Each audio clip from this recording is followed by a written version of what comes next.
प्रधानमंत्री नरेंद्र मोदी जी के विजनरी नेतृत्व में भारत ने यूरोपीय संघ के 27 देशों के साथ दुनिया की सबसे बड़ी ट्रेड डील यानी फ्री ट्रेड एग्रीमेंट पर मुहर लगा दी है, जिसे मदर ऑफ ऑल डील्स कहा जा रहा है। ये डील जनता की जेब और भारत की प्रगति से जुड़ा सीधा रास्ता है। आज भारत दुनिया की चौथी सबसे बड़ी अर्थव्यवस्था है और मोदी सरकार की इस कूटनीतिक जीत ने दुनिया को बता दिया है कि जब भारत सफल होता है तो पूरी दुनिया समृद्ध होती है।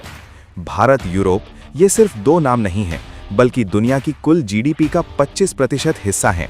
यानी दुनिया की 1/4 दौलत और 1/3 व्यापार सिर्फ इन्हीं दो के पास है। अब सवाल है कि मदर ऑफ ऑल डील्स कही जाने वाली इस डील से आम आदमी को क्या मिलेगा। सबसे पहले, अब यूरोप की लग्जरी कारें, वाइन और प्रीमियम चॉकलेट्स जैसे उत्पाद सस्ते होंगे, क्योंकि उन पर लगने वाली 110% तक की ड्यूटी अब धीरे धीरे घटकर सिर्फ 10% रह जाएगी। लेकिन बात सिर्फ शौक की नहीं, जरूरत की भी है। यूरोपीय मशीनरी और हाईटेक इलेक्ट्रॉनिक्स सस्ते होने से भारत के छोटे उद्योगों यानी एमएसएमईज को नई तकनीक मिलेगी। फार्मा सेक्टर में भारत का दबदबा बढ़ेगा और हमारे किसानों के उत्पाद, खासकर फल, मसाले और ऑर्गेनिक उत्पाद, बिना किसी बाधा के पेरिस और बर्लिन की मार्केट तक पहुंचेंगे। जीआई टैग वाले प्रोडक्ट्स की भी किस्मत चमकेगी। इस डील से भारत के टेक्सटाइल, लेदर और ज्वेलरी सेक्टर को ड्यूटी फ्री एक्सेस मिलेगा, जिससे लाखों नए रोजगार पैदा होंगे।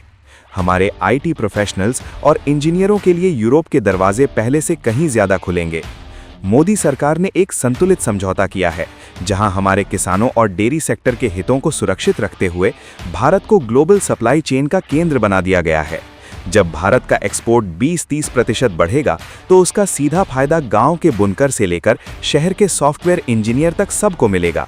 इसीलिए ये है सही मायनों में मदर ऑफ ऑल डील्स, जो भारत को $5 ट्रिलियन की इकोनॉमी बनाने की दिशा में सबसे बड़ा पुश साबित होगी। ये है बदलते भारत की बुलंद तस्वीर, सशक्त, आत्मनिर्भर और विश्व गुरु।